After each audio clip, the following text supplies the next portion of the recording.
Welcome everyone, this is Walt Schoenborn, Director of Digital Media at scienceboard.net. We're here live at ISCT 2022, and I'm pleased to be here today with Bryan Poltilove, Operating Partner at BroadOak Capital, Director of Life Sciences and Cell and Gene Therapy Investments at BroadOak. Thank you very much, Bryan, for being here today. Thank you, Walt. So I just want to get right into it. So this week, you're a panelist for roundtable discussion on strategies to attract capital for cell and gene therapy tools and technologies businesses. The overriding question on the panel was how to support manufacturing capabilities to keep up with clinical advancements. What was your answer on that? So I see the technology is just moving so fast and furious as everybody wants to get into the clinic, scale these therapies, and really drive the full potential. I see that the technology is developing on two different dimensions.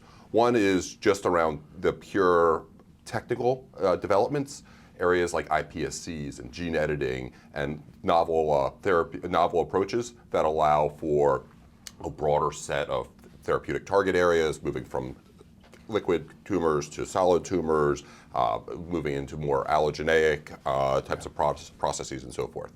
I think there's also a dimension here, in addition to the technical innovation, is the industrialization around these and making for more scalable manufacturing processes, more closed manufacturing, more just greater potential, greater capacity expansion and productivity to bring down costs and drive scale of the business. And I really see innovations around both of these two dimensions. I think that's a really key theme and an important way to think about both the addressable applications and the technology developments, but also in terms of the ability to scale the supply chain and ultimately provide the full potential of these therapies.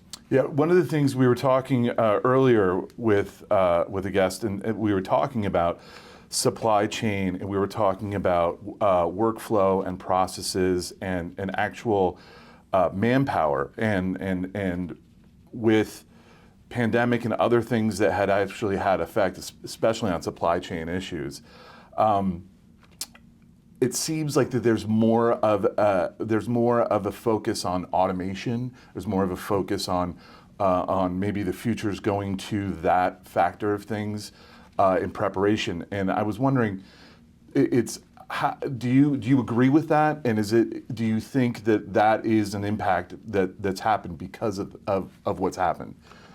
I think that automation, the drive towards automation, has been happening since before the pandemic, and that will continue to happen. Right. And certainly bringing down costs, labor concerns, and so forth are one dimension there. Right. But I think even more so is that automation allows less manual processing, so it reduces the needs of the infrastructure, clean room operations, and so forth, which are extremely expensive to operate in. So it's not just taking the person out, but it's actually reducing the overhead.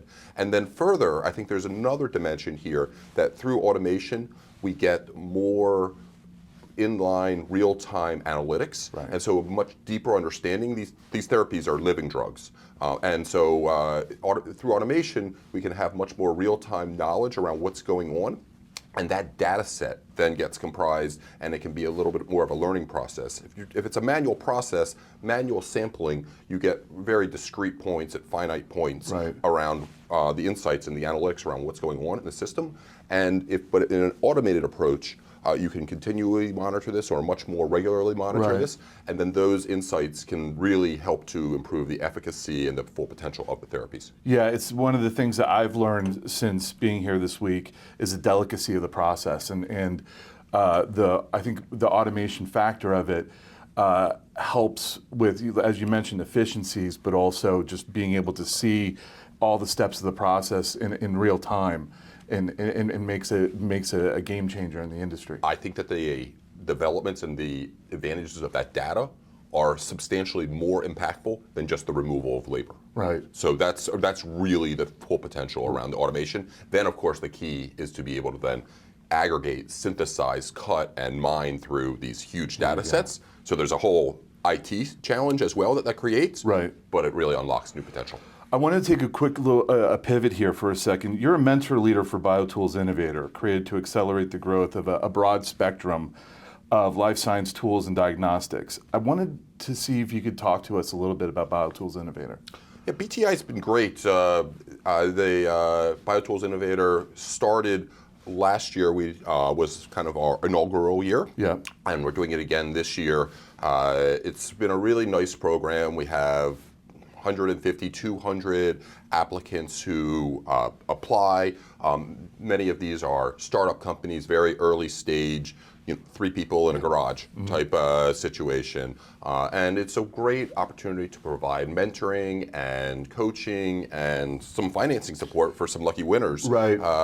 But going through that process has been it's been great for the companies and good to see. And it's actually been a lot of fun and a nice way to give back and contribute a little bit to the community. So I've been enjoying it quite a bit. Yeah, and we've seen a lot of that on the Science Advisory Board on scienceboard.net of the involvement in BioTools Innovator, and it's seeing obviously the enthusiasm, the recognition for some of these young companies, and obviously getting valuable mentorship is key for them and their growth. So I think it's a win-win for everyone. So congratulations on that.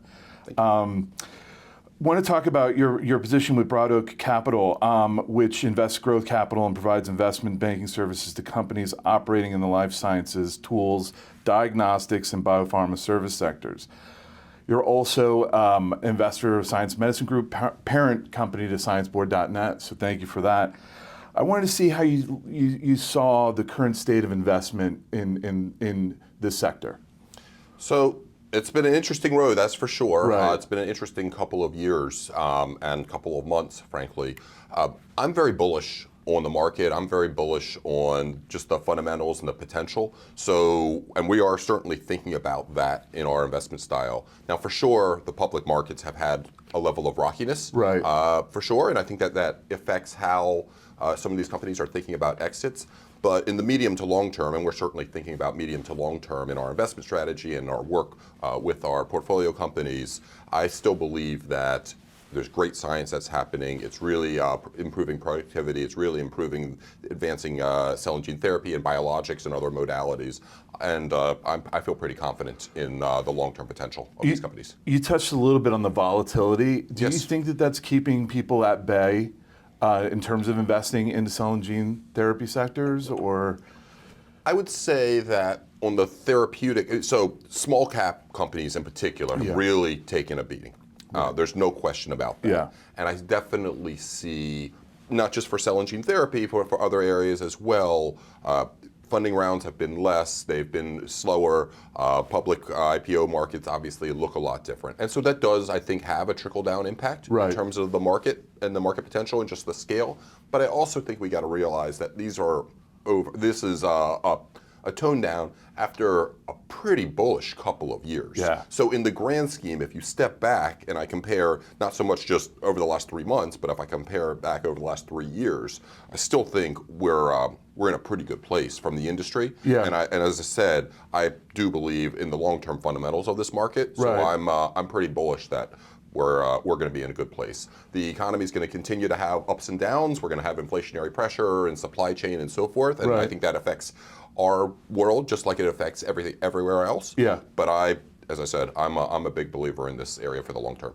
I know there's a lot of questions and a lot of speculation on where FDA is going to be standing on cell and gene therapies, and I was wondering, does that have an impact on how people are investing? Is that, I mean, especially here in the States, I wonder with investment companies that are here, are they looking to see, okay, what is the FDA going to do, and that's going to help me determine what we're going to be investing in?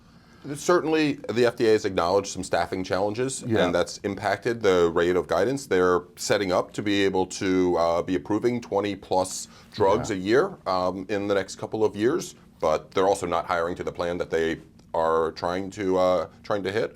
I'm hopeful for the FDA, and I'm hopeful for, frankly, the industry at large that some of these staffing challenges subside over time, and I believe that they will. Right. But I do think this does have an impact. I'd be lying if I told you zero impact. Brian, I really appreciate the insights today. Thank you so much. Bryan Poltilove, operating partner at BroadOak Capital, coming to you from scienceboard.net, live at ISCT 2022. Thanks, everyone. Thank you, Walt.